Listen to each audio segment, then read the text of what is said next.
church, in a sense, is throwing us kind of a curve, if you will. And I say that because we normally don't talk about demons, do we? In our own modern age, we're much more apt to think of mental illness, various illnesses of various kinds, seizures, in more scientific terms rather than in terms of demons. Now, if I want to see information or get information, what I do is get online and I go to the MayoClinic.com database, and there I can find out anything I want. And I've done that many, many times. But in the language of the people of the day of our text, and in their way of thinking, if we place ourselves into their lives in a very real sense, then what Jesus says here is very important for each and every one of us. Take the word evil, E-V-I-L. Flip it around. Spell it backwards. And what do you get? L-I-V-E. Live. Or live. And it's interesting because a lot of times we get these two mixed up.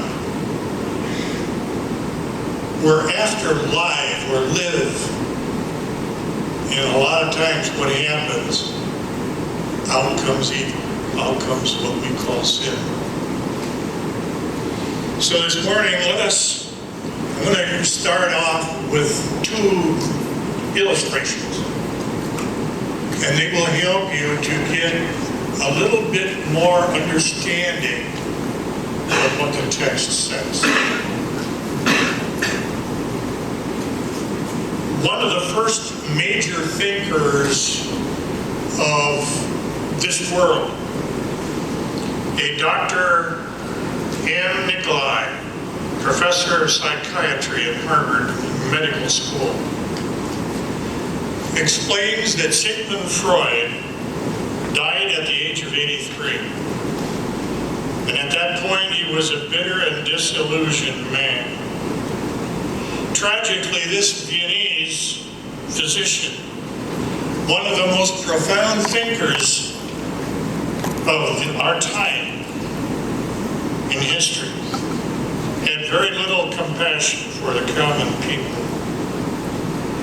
Freud wrote, and this is a quote, in 1918, "I have found very little that is good about human beings as a whole. In my experience, most of them are trash. No matter whether they publicly subscribe to this or that ethical doctrine, or none at all." Freud died a lonely, bitter man, and he had broken with all of his followers. The end was very bitter. Contrast that with this. A young man by the name of Bruce Goodrich was being indoctrinated into the Cadet Corps of Texas A&M University.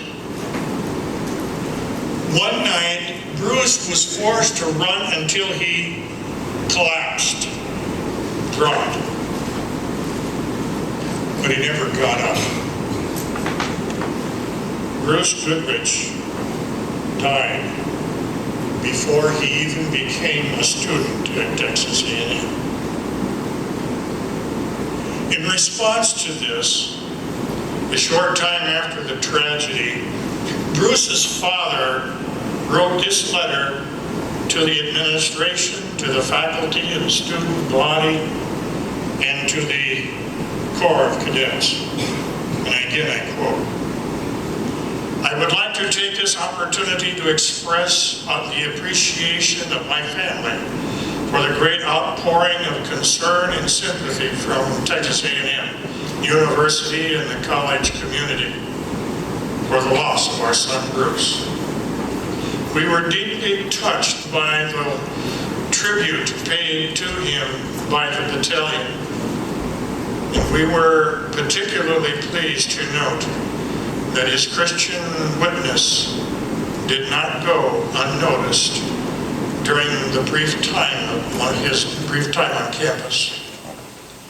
And then Mr. Goodrich went on to write, I hope that it will be of some comfort for you to know that we harbor no ill will in the matter.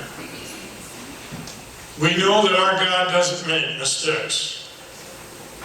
Bruce had an appointment with the Almighty, with his Lord and Savior, and is now in his celestial home. So when the question arises and comes, why did this happen? One main answer is, so that many will consider where they will spend eternity. With this as a foreground, with this as a precursor of what is coming, let us go again into the text that we have before us. Jesus and his disciples traveled from the western part of the Sea of Galilee, in Galilee proper, across the Sea of Galilee to the country of the Gerasenes. Now this is not a Jewish land. It's a Gentile land. We can tell this mainly by the pigs that were there.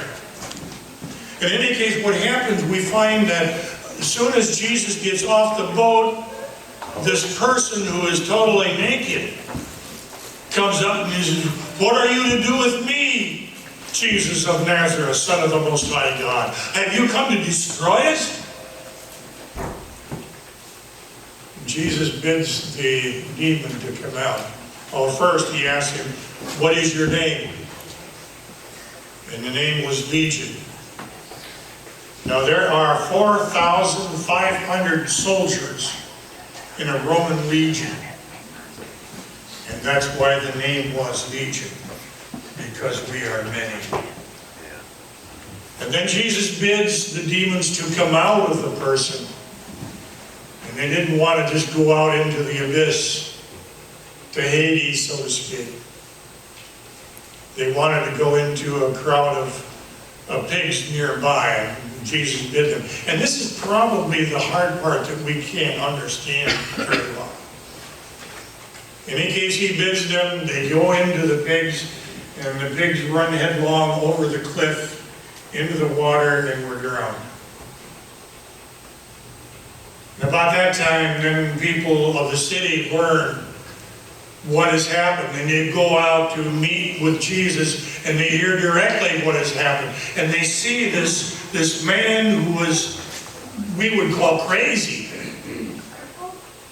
sitting at the feet of Jesus, listening to what Jesus was saying, fully clothed, peaceful, and listening to Jesus. And when they see this, they didn't think about the man. They thought more about their loss of pigs and the incident that they saw, the